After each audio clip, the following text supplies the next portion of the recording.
Hello! Good morning po sa lahat po ng aking mga kaibigan sa Facebook, sa YouTube. Sa umaga pong ito, galing po kami sa Poblacion Bere.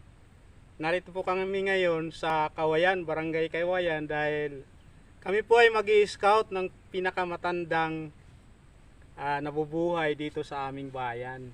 Nagmotor lamang po kami.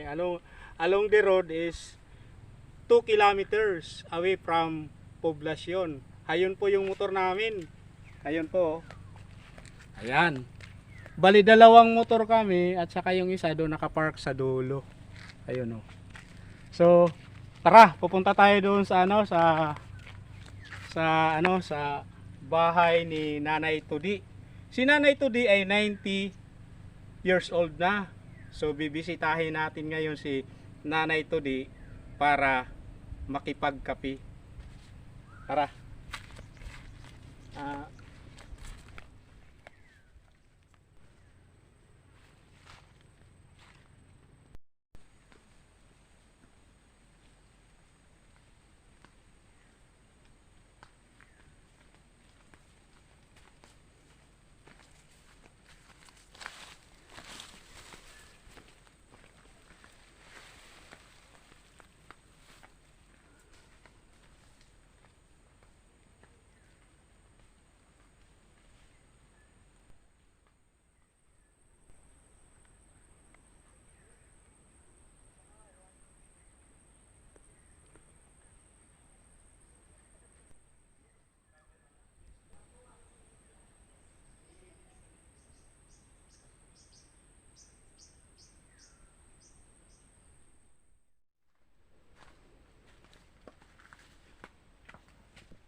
Hello.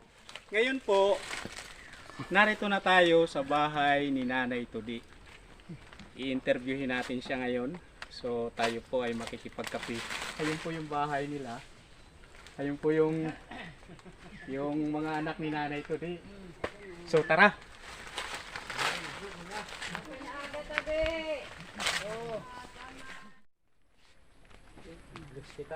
Dito lang picture nila.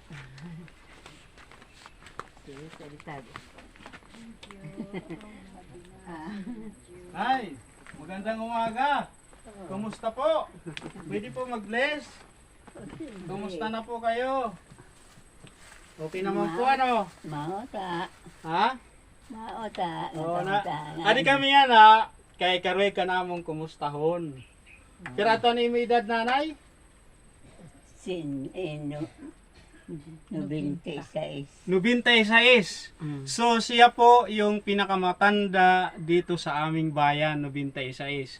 Sinadya po namin siya ngayon at bisitahin at kami po ay makikipagkape.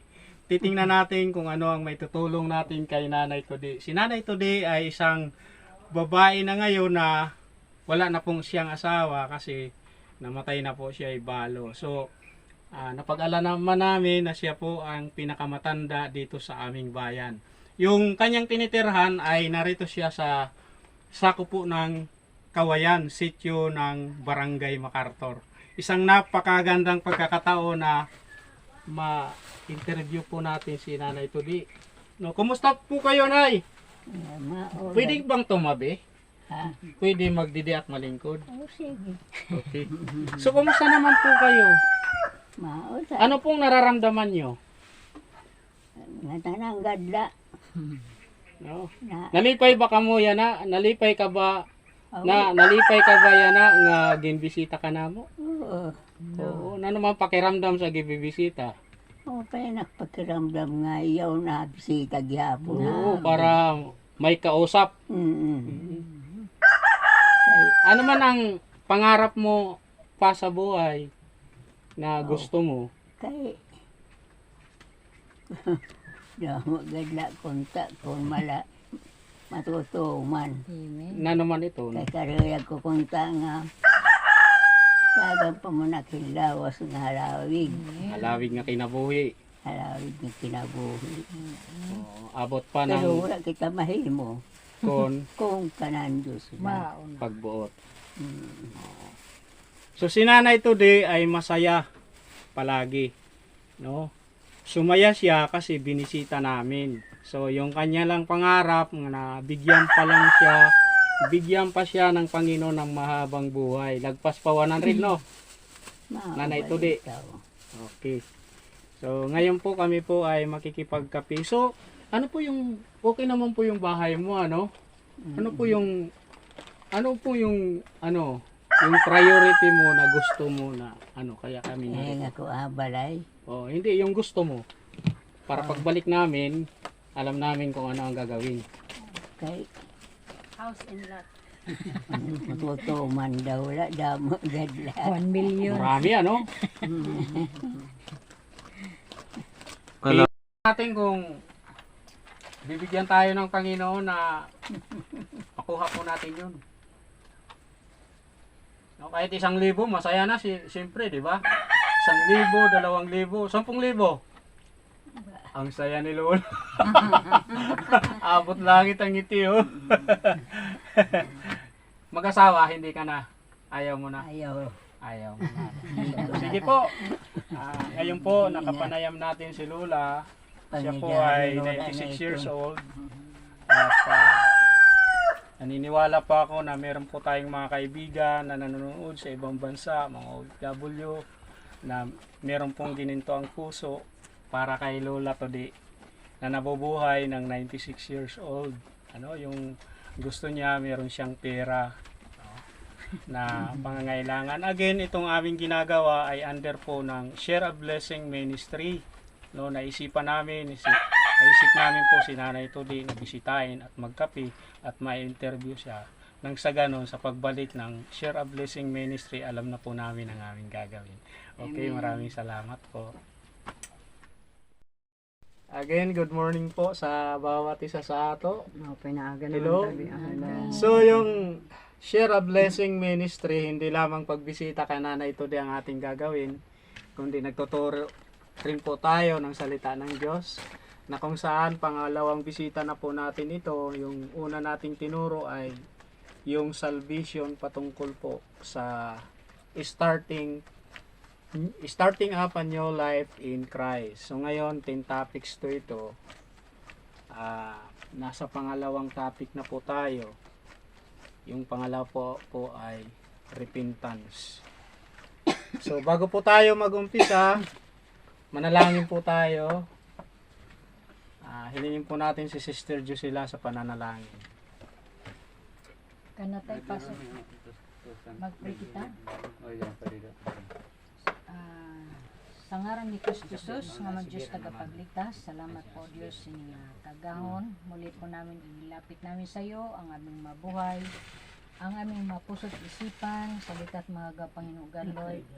Pakalinisin mo po kami, patawarin mo po kami Panginoon sa araw-araw.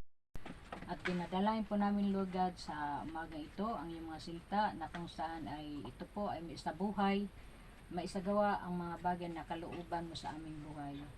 Naway pagpalain niyo po ang buhay po ni Lola Tudi.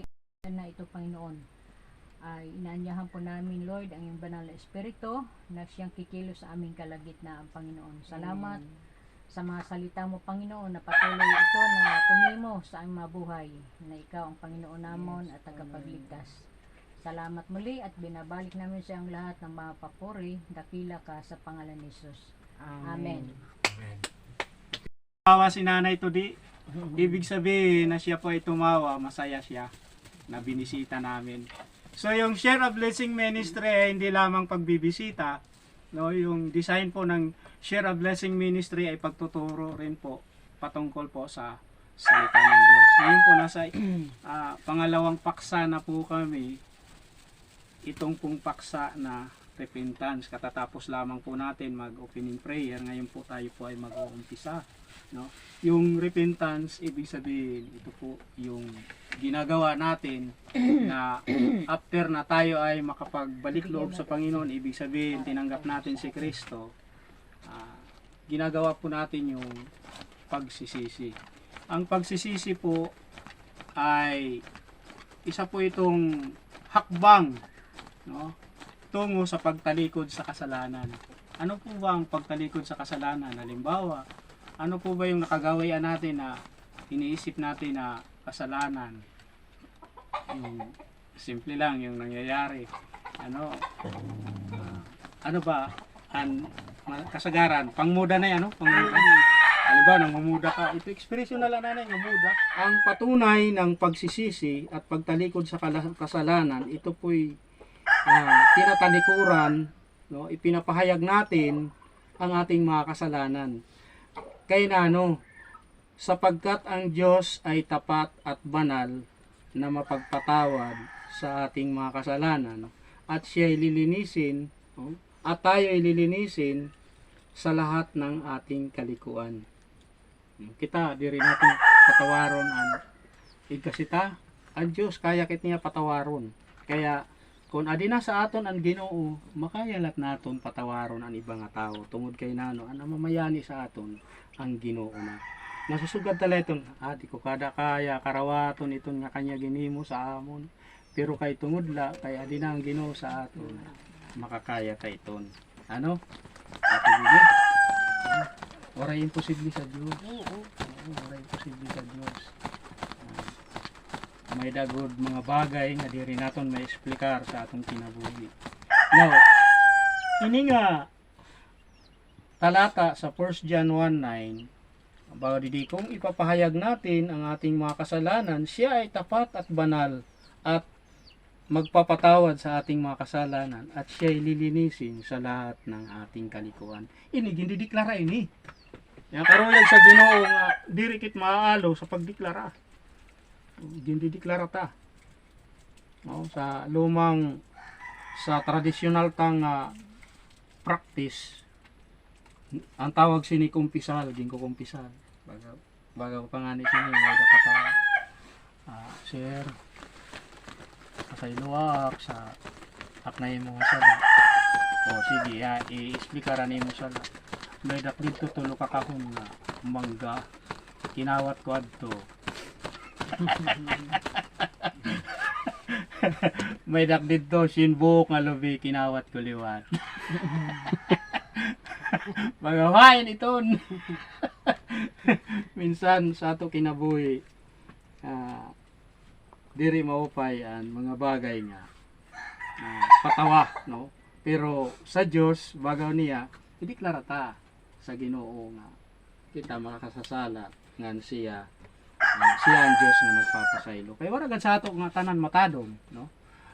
Sa Roma 3:10 bagaw nida nga tanan nga tawo nagpakasala.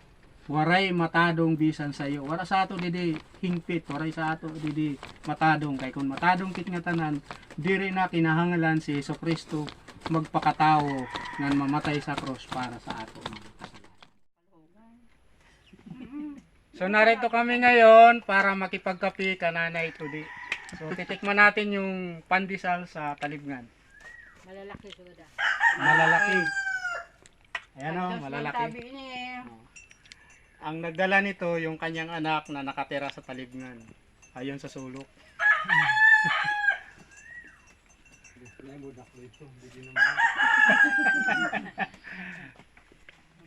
Again, maraming salamat sa ating mga ka-blessing, mga manonood sa YouTube channel. Ay inimbitahan ko po kayo na mag-subscribe sa aking YouTube channel, Abner Ablaso, Share a Blessing Ministry, episode 1. No? Sa Facebook, please follow my Facebook, Abner Ablaso page. At maraming salamat sa ating lahat. Goodbye and God bless.